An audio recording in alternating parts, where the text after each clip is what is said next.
भगवान राम ने रावण का वध कर दिया था और लंका का राज्य अपने प्रिय भक्त विभीषण को सौंप दिया था। लंकापति बनने से पहले भगवान राम ने विभीषण को एक बहुत ही पवित्र मूर्ति दी।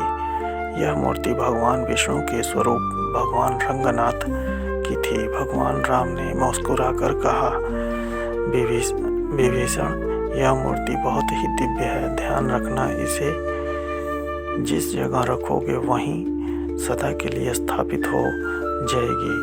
विभीषण उस मूर्ति को लेकर खुशी खुशी लंका की ओर चल पड़े। चलते चलते विभीषण एक सुंदर स्थान पर पहुँचे। वहाँ एक पवित्र नदी बह रही थी। उस नदी का नाम था कावेरी। नदी को देखकर विभीषण ने सोचा, मैं थोड़ा स्नान कर लूं। लेकिन समस्या यह थी कि मूर्ति को जमीन पर रखा नहीं जा सकता था। तभी वहाँ एक नन्हा सा बालक आया।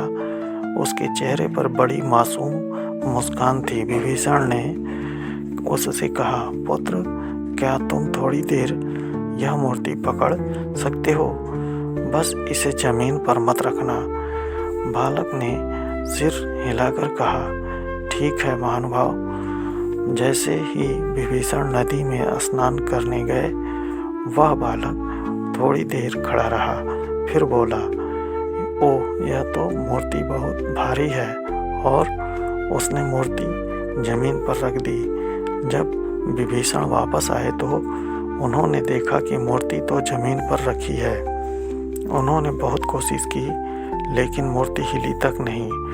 विभीषण उस बालक को ढूंढने लगे। बालक भागता भागता ऊंची पहाड़ी पर चढ़ गया। वहाँ रास्ता खत्म हो गया तो वह चुपचाप बैठ गया। क्रोध में विभीषण ने बालक के सिर पर हल्की चोट कर दी। उसी क्षण बालक चमक उठा। वह बालक कोई और नहीं, भगवान गणेश थे। भगवान गणेश को देखकर विभीषण डर गए। वे तुरंत उनके चरणों में गिर पड़े। मुझे माफ कर दीजिए प्रभु, विभीषण ने रोते हुए कहा।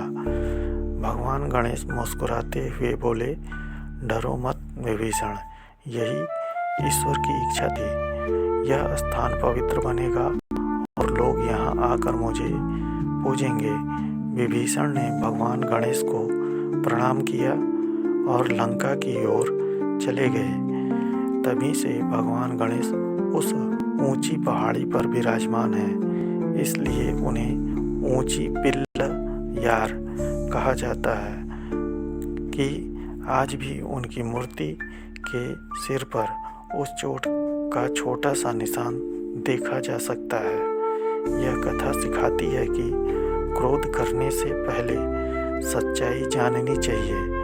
भक्ति और विनम्रता से ईश्वर प्रसन्न होते हैं।